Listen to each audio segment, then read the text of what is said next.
Leading.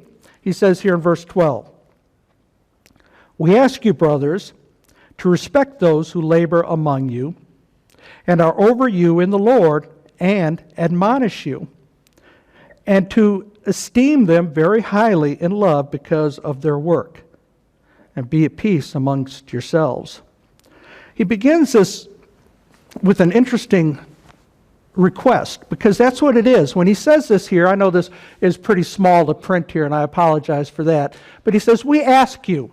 He doesn't say, "Okay, listen up carefully. This is what you're going to do." He doesn't use that kind of phrase there. It's more of a gentle request. It's a sense of, I want you guys to do this willingly.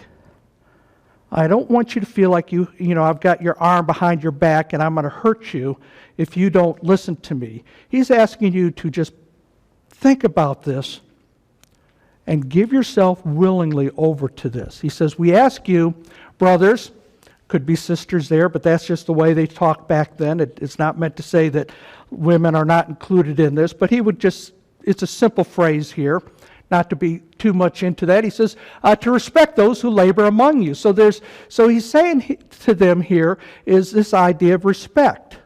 And he's going to give us some reasons for that. And the idea of respect is we know that's to value somebody, right? It's to say, you have value, and I recognize that value, and for the reason that you are laboring over us. And Paul certainly was one who labored, and the story behind this church in the city of Thessalonica was that when Paul went there with his companions, he labored.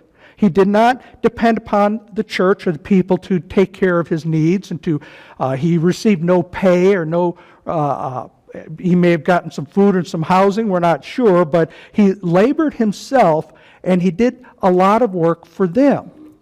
And so what the Spirit of God is saying as he led Paul to write these words is the Lord Jesus wants us to respect people who labor over us.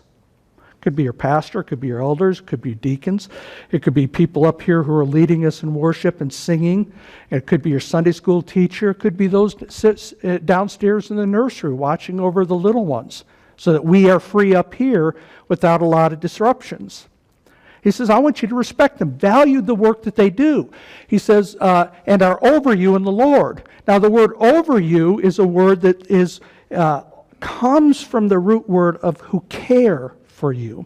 Actually it says who stand over you. Okay? So they are standing over you. And when I hear something like that said to me, sometimes my first reaction is, I don't want people standing over me as if, they got their foot on my neck and I'm under their control or their power and their abusive nature and their authoritarianism and things like that. But that's really not the word here. To stand over means that you have a sincere care over people's welfare. All right? They're not people whose focus is, I'm in charge and you had better know that. Let's not make any confusion about this. I am here and you're down there. Instead, the word here really just conveys this idea that these are people who work very hard for your welfare, for your goodness. They're focused on what is good for you. It's not about them, although we know, and we're going to see this in a little while, that people who come into a place of authority or power or who are senior over you, who can often become feeling that they are somehow superior. And it can be misused. Even in the church, it's very sad to know that there are often many churches, I don't necessarily want to say many, but there are churches out there where the pastor becomes more and more focused on his popularity and his as somewhat of a celebrity, and it kind of goes to his head and it kind of corrupts his idea of who he is and why he's there. And before long, he's thinking, you're here for me, instead of me being here for you. Now, we'll talk a little bit more about that in a minute here, but he goes on to say, who are over you in the Lord, and here's the fun part, and who admonish you. Now, how many of us like to be admonished? How many of you like to admonish people? The word admonish is really a word that talks about who speak correctively into your life. In other words, it's mainly through words, though it can sometimes be through deeds or through beyond just words. But generally, it is words that are spoken into your life to bring correction to you. Correcting bad thinking, poor thinking, wrong ideas, or wrong behavior. I heard many years ago, and I don't know who said this, but perhaps you've heard it too, and perhaps and I think you'll understand this, and that is, if there's a person who enjoys correcting people and admonishing people or disciplining people, if it just kind of drives them, they're the last people that you want doing it. It should not be an enjoyable thing. And believe me, I do not stay up late at night thinking about how I can correct people, as if it's some kind of a pleasurable thing. In fact, it's something that I do, maybe it's my personality, and maybe, I hope you believe this, but it's something that I would really rather not have to do. It's not enjoyable. Would you enjoy it? I don't think, I hope you wouldn't. But it must sometimes be done. Now, under what kind of what would you admonish somebody for? Obviously, I used this illustration before, and I'll use it again. We push shopping carts around us in life, and in those shopping carts are the things that we do and have done during the week, and they're invisible. But imagine you having a shopping cart, and everything you did that week was somehow manifested in that cart you pushed around. Maybe you had some bad thoughts. They're in there. Maybe you were critical of somebody. Maybe you stole something. Maybe you was engaged in an immoral behavior.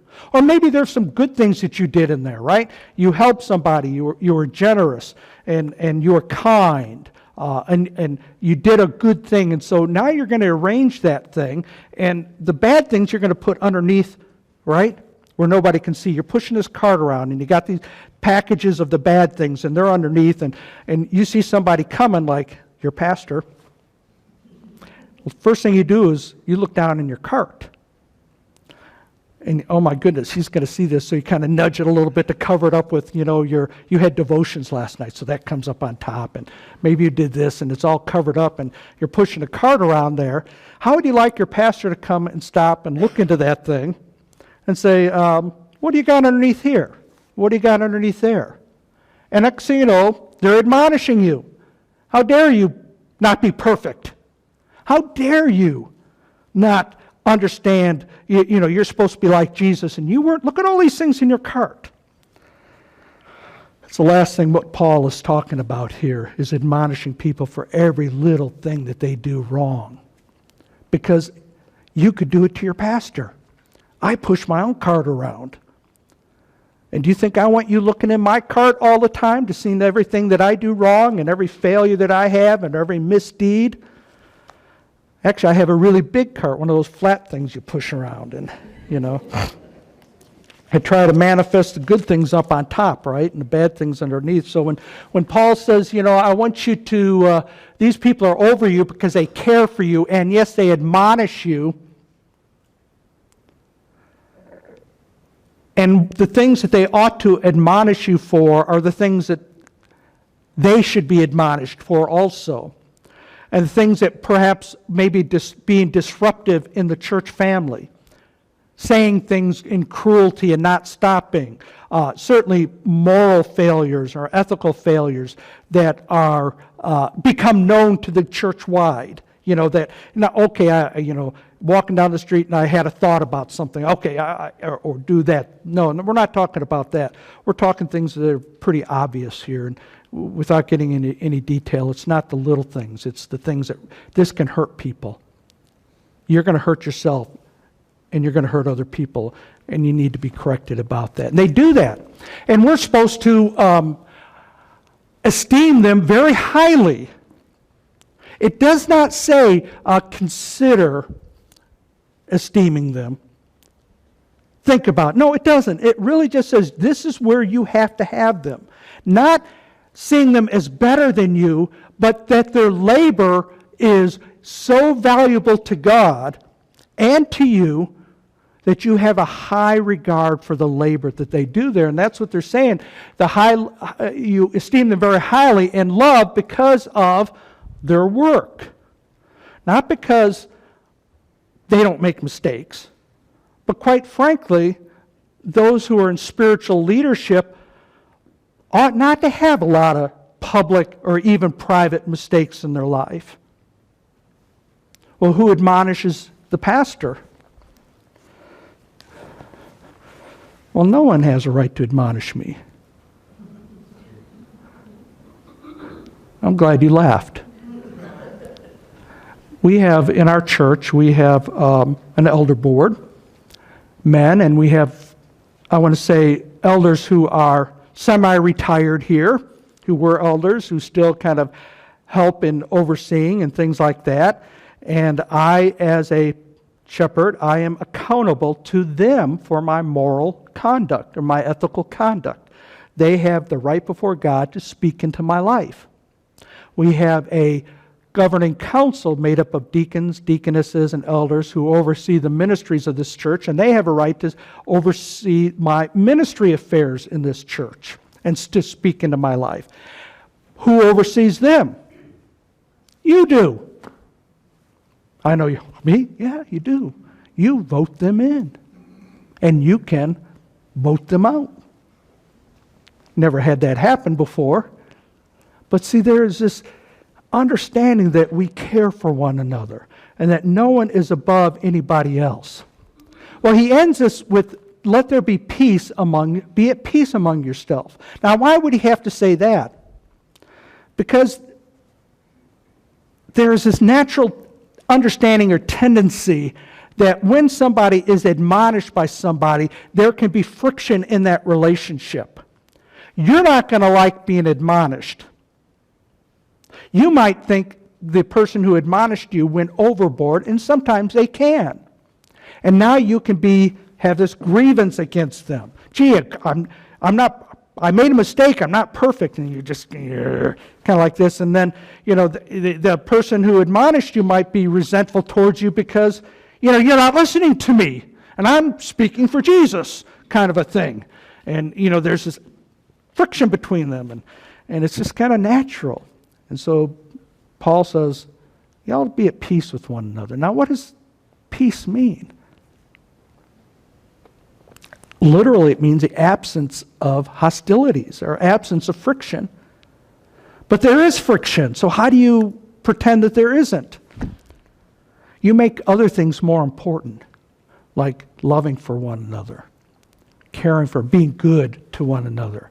And when those things come in, sometimes we think of leadership, when I think, I don't want anybody to be telling me what to do. We get this image here of this drill instructor, and I see this recruit, this is boot camp here, and the recruit is saying something like, he's saying, I'm doing the best I can. He's not saying that, but that's what I'm imagining.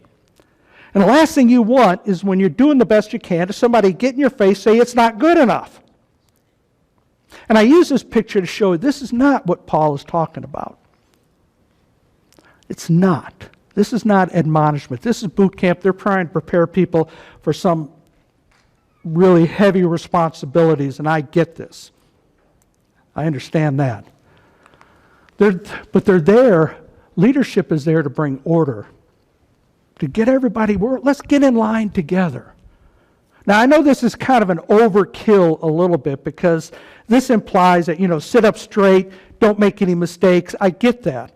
But instead, look at this here. That God gives us the scriptures. He gives us elders and teachers, Sunday school teachers, kids, children's church leaders, and everybody, even in the nursery downstairs. He does that so that we can all be focused on His perfect will for us. That we walk together, we serve together, we love together, and let's all get in line for that. Okay? Maybe He says this here, and Paul says this here in Romans chapter 12, verse 18. Again, I got to get bigger print, I know that. But he says, if possible, as far as it depends upon you, be at peace with all. Okay? Now, it's really clear right here that sometimes there's no sense of peace. You've done all that you can, and the other person doesn't want to reciprocate, doesn't want to be part of this. Let's get in line and serve one another and love one another. But that doesn't mean that you can't do all within your power to be merciful, to show grace to one another, to give love, to be forgiving, and to care for people. And perhaps this is a much more comfortable picture of what leadership is like, and that sense of a shepherd who cares, who watches over. He's not there to abuse the sheep. He's there to move them through life to the best that he can, and to watch out for the wolves and the dangers that are out there, and to protect. If there's a dangerous thing out there, he doesn't tell the sheep, you there, go get that danger. No, that shepherd himself stands out in front. And I think this is a good picture. And of course, God uses this picture of sheep often in the Scriptures. He doesn't use squirrels. And I think God is pretty smart in not using squirrels. Because that would be, we'd be carrying, as leaders, shotguns or something to shoot the things for, I don't know, but sheep understand in their very primitive way that they need guidance. God has created in them, maybe, I don't know if they're very smart when it comes to other farm animals. People say sheep aren't very smart, but they really are in one sense, and they're very, very good pictures of who we are. Jesus is the good shepherd, right? The Lord is my shepherd. He's all of our shepherd. And yet he brings people alongside of us, and because of the work that they do, we're to love them, to respect them, to highly esteem them. They are to work hard, laboring, watching over, caring for us, edifying us, and loving us in return also. And that's part of the healthy family in the church. We're going to look now at this idea of, what about how do we relate to one another? Okay, that's how we relate to those in leadership here, our elders and our deacons and Sunday school teachers and such forth like that, our nursery workers. They're all in a form of leadership, and we highly esteem them. But now, what about those people sitting in front of you, behind you, next to you? Just ignore them, right? No. Let's see what he tells us about this here. Beginning in verse 14. And we urge you, brothers, admonish the idle, encourage the faint-hearted, help the weak, be patient with them all. See that no one repays anyone evil for evil, but always seek to do good to one another and to everyone. So now he begins by saying, before he says, when it comes to loving and respecting your leaders, he says, I'm asking you to do this. It's a gentle request. This is not a gentle request here. He's urging us, and this is a very strong word here. I'm telling you, I'm exhorting you, I am commanding you, okay? When it comes to leaders, can you please consider loving them? I'm asking. When it comes to one another, all right, let's get the niceties aside here. We're not going to be mean to one another. We're not going to be cruel to one another. We're not going to be narcissistic and make it all about me. We're really going to be people who love and care for one another. So he says, I exhort you, brothers, admonish the disorderly. Now, in this Bible, it says admonish the idle. And here it says disorderly, and this is a better word for it. Now, I love the ESV. It's a very good Bible translation. But the word here is both idle or disorderly. And the idea here is What does it say? Idle hands are... Yeah. Idle hands are a devil's workshop. People who had nothing to do would cause disorder. That's why it's saying it. People who just kind of walk around and, don't you have anything to do? No. Well, I do. Go away. I've got work. And they're not doing anything. They're just kind of walking around. They're busybodies, getting into other people's face, looking at what they're doing. Excuse me. Perhaps criticizing them. They're not understanding the sense of we're one here, and I need to be part of it and help out. I can't just be sitting down, not doing anything, watching other people work. And so you have a God-given responsibility. I know you don't like it. I know you say, this is not my job. The Holy Spirit says it's your job to admonish those who are unruly. Now, what does that mean? It doesn't mean that when the children are up here, they're running around, you go and you spank them. You better not if you're not the parent. I'm telling you that right now.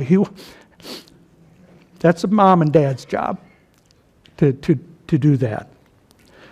Okay, so what he's really talking about here, and this is hard for me because I'm not sure exactly. I wish the Holy Spirit would have given us a list of things to do, right? Wouldn't that have made it so much easier if he said, give me a list of things I'm to admonish people for? Disorderly, that's all he says. People who are causing this church gathering, they're hurting people. They're causing people to be hurt and uncomfortable through words or behavior or something like that. It's up to you to put your arm around and say, can I have a word with you?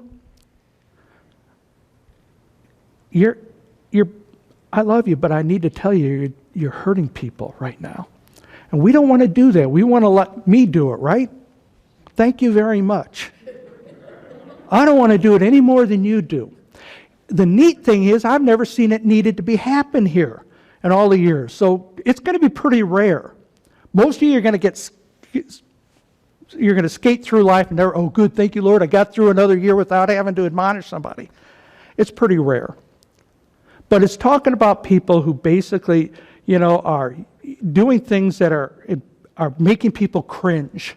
I wish they'd stop that. It's not talking about a child who's misbehaving. It's talking about an adult who's acting like a child. It takes wisdom. It takes prayer. Maybe you need to ask somebody, should we talk to this person? Get wisdom and things like that. Ask God, give me wisdom, God, because I don't know what to do. And sometimes God's going to say, I want you to go and lovingly talk to that person. Speak into their lives. Help them understand that what they're doing is hurtful to others and it's hurtful to themselves. But you know something? Here's the good news. Because he tells us to do 4 things. Only one of them is hard. The other 3 are very positive. This is the negative thing. Admonish. Now he's going to talk about 3 positive things we get to do. We get to encourage the faint-hearted. I like that. Don't raise your hand, but just think, if you had to choose, do you want to be an admonisher or an encourager? I bet all of you would raise your hand. I'll be the encourager. If anybody says, I'll be the admonisher, let's get them out of our church. We don't want no, I'm kidding. All right, so encourage. What does it mean to encourage? It means to instill, give somebody courage or strength or a willingness to feel strong, or help them to feel strong in a situation that are faint-hearted. What does it mean to be faint-hearted? It means somebody is, when we read earlier in here, Paul had to encourage people, your loved ones that died in the Lord, you're going to see them again. They were faint-hearted. Some were thinking the Lord's return had already come and left them behind, and so they were worried, and so they were faint-hearted, and Paul would encourage them. No, your loved ones, if they're in the Lord, you will see them again. That's encouraging, giving them hope. Okay? No, God did not leave us here. He is coming back. All right? Then he says support the weak, and the idea of support the weak here, the weak are not, it's not talking about physically weak. It's not like you have an elderly person who can't get out of the chair. Oh, let me help you. Yes, that's helping them, and we should do that. We're not talking about physical weakness here. We're talking about spiritual weakness. Now, what does that mean? It means people who, this town was full of idolatry. Maybe there were some moral failings or immorality, temptations. They're struggling, and you are to come alongside of them and say, no, let me help you walk away from that temptation. Let me teach you a better understanding. Let me encourage you not to think like that. It's the idea here they're people who are childlike in their faith. Not a child, but are new to the faith, and they struggle, They worry, does God really love me? Because I don't love myself, so how could God love me? And the mature would come alongside because He is love, and you're made in His image, and you have immense value to Him. He created you. That's why He loves you. That is helping the weak become strong. Okay? And the other thing he says, and be patient towards all. The idea of be patient is to suffer long suffering. Now, this is necessary in the church because you all are so imperfect, so immature, that I have to suffer with you. And I am so weak and immature that you have to suffer with me too. In other words, you put up with me. You don't quit. You don't walk out the door, that dumb pastor, he is so, I don't know what to say about him. No, you don't say that. You say, I'm going to carry this burden of loving you, even though it's hard. And that's what long-suffering is. You carry the burden of loving somebody, even when it's really, really hard to love them. Even when it can be discouraging.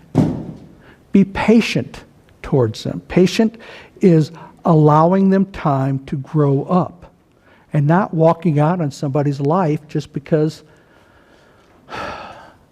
they haven't reached the area of maturity that you have.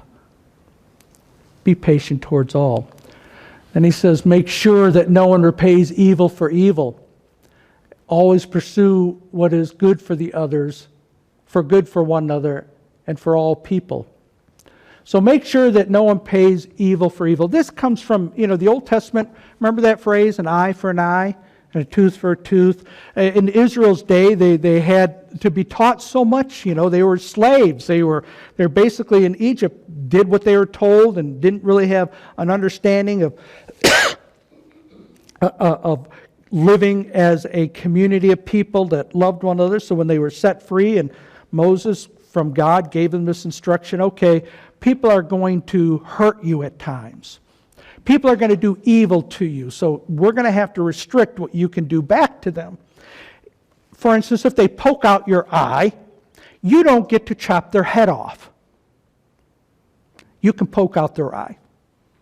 If they punch you in the mouth and you lose a tooth, you don't get to chop off their hand that punched you. You get to knock out one of their teeth.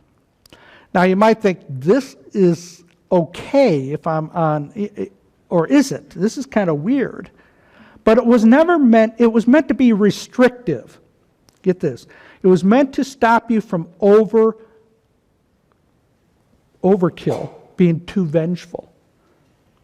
You do this to me, I'm going to do this to you. You see it with your kids, somebody hits them, next thing you know, they clobber somebody else. We watched a video in our bus the other day, and some of you bus drivers remember that. It was a training video of some junior high kids who got in a fight in the back of the bus, and they showed it start off with an arm.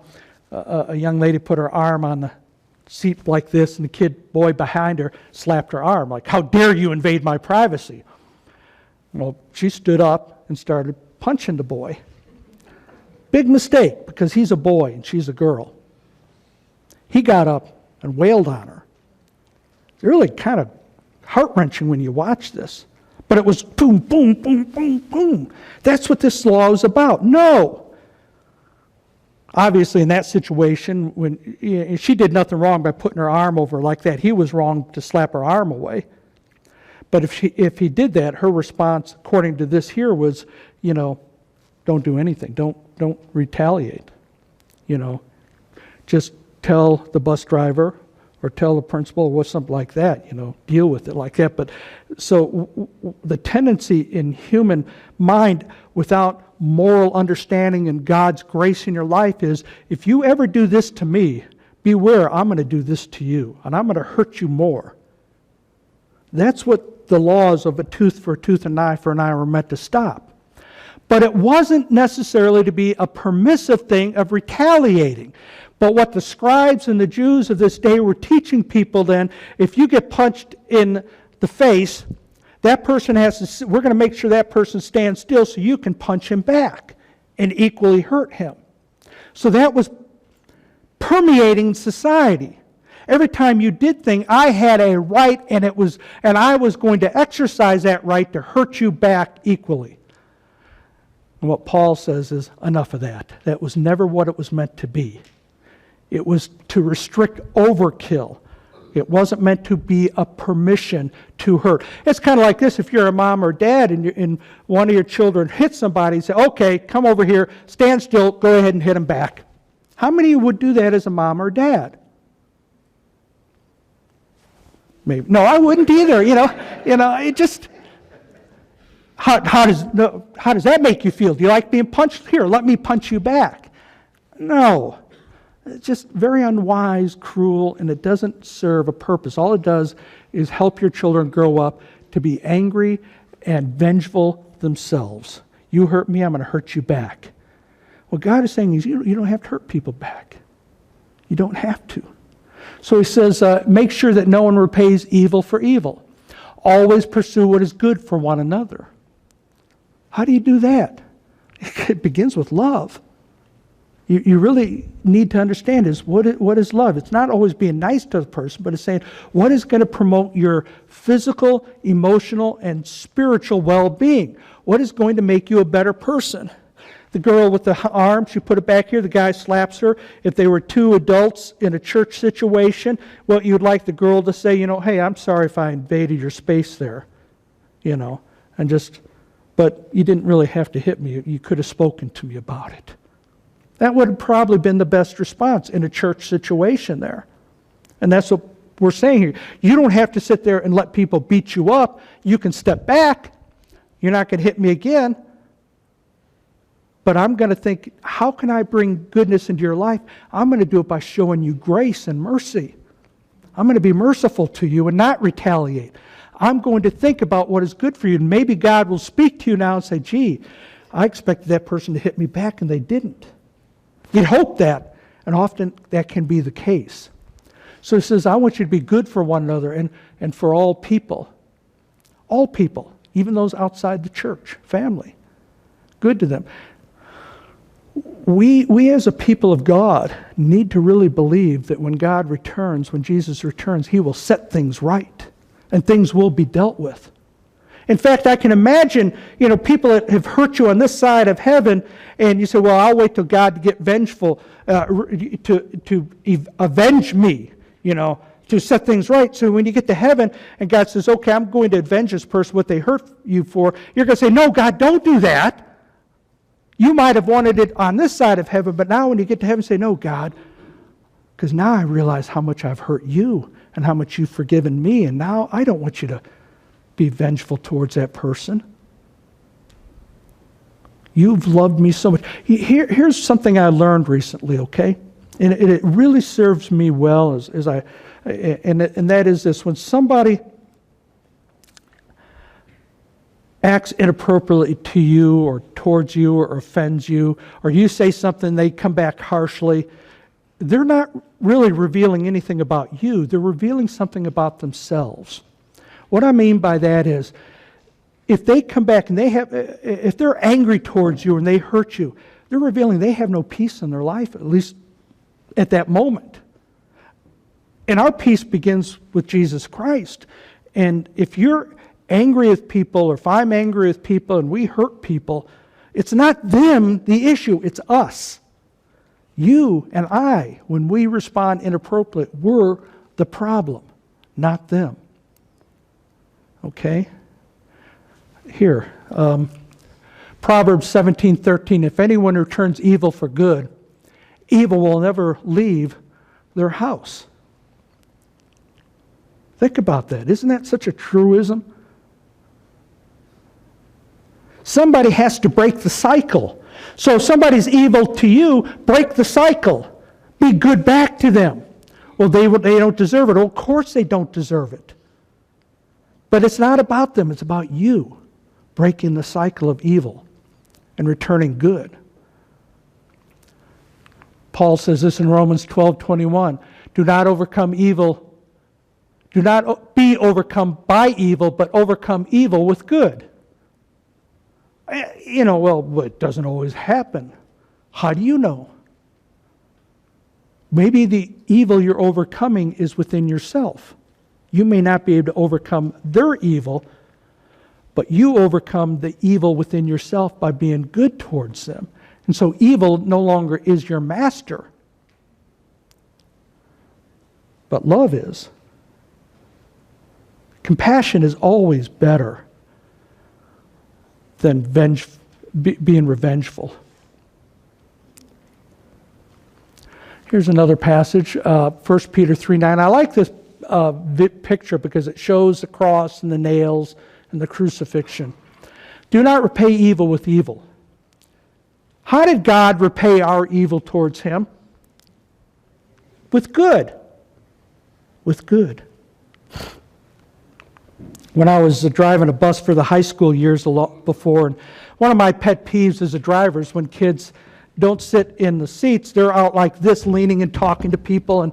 And you say, what's the big deal? Well, in a bus, you fall out of the seats. I've had it a couple times. I'd trick a corner, and the person's leaning out. If you hit any kind of thing there, they fall out of the seats. They hurt themselves. Pull up a camera, they say, well, why didn't you have them in your seats? That kind of stuff there. So I said, no, get in your seat. Now, if they're out a little bit with maybe a little leg, I'm not going to worry about them if they're talking to somebody in front and back. But I was trying to get these high schoolers to sit, and they're always in the back, the juniors and seniors, and they're back there, they're talking, and it's like, they're in the middle of the aisle. I say, you guys got to get in your seats. Get in your seats. I'm going down Highway 59. I was going to turn on Grass Lake, and there's this turn lane. And so I'm watching them, watching where I'm going, and I told them, get in your seats. And I did that. I'm watching them turn, and my tire hit the curb. Bus drivers, what happens? They fell out, right? All three of them fell into the aisle. Well, the kid sitting next to me said, that is so cool what you just did. And I'm like, I didn't say a word. So, well, he says, I really like that. Man, you just really taught them a lesson. I'm thinking, no, I didn't teach them a lesson. I'm thinking, great. They didn't have cameras in those high school buses, so I was safe. I didn't do that on purpose. That's evil for me. I'll teach you a lesson. So many times, you bus drivers, again, there's a half a dozen of you in here today. You know what I'm talking about. You moms, when you got 5 kids in the back of your bus or your van, you know what I'm talking about. Kids are misbehaving. You want to slam on that brakes. You want them to go flying in the air, bouncing off the windshield and things like that. And I bet you'll never do that again. You can't do that. I would lose my job. That's actually assault. If they could prove that I did that on purpose and hit those kids and hit that curb and made them fall down or slam on the brakes so they're standing up and I slam on the brakes and they go tumbling down the aisle and I laugh at them, I could end up in jail, I guess. I don't know if they could prove intent. That's returning evil for evil. I have to think about their goodness first. I have to think about their welfare, their physical welfare, and not the fact that they don't listen to me and get my feelings hurt. That's called spiritual maturity. And so when you look around today, I want you to think about the fact that you already have a relationship with everybody in this room, whether you know their names or not. And the relationship you have with them is, I'm going to be an encouragement to you. I'm going to support you. I'm going to respect you and love you. And if I have to, for your welfare, I might admonish you at times, and you might admonish me. Well, let's make sure we do that wisely, though, and in love. Father, thank you so much for your goodness to us, and Thank you for admonishing us when we walk astray, and thank you that you love us enough that you do that. You care for us. And I pray for us as a family that we would love one another, that we'd encourage one another, and that you'd give us the grace to be patient with one another, long-suffering. And I pray for the leaders in this church that they would do so in love and not with a superior attitude, but they would sincerely care for the welfare of those whom you love and belong to you. Help us all through this journey in life. I pray this in Jesus' name. Amen.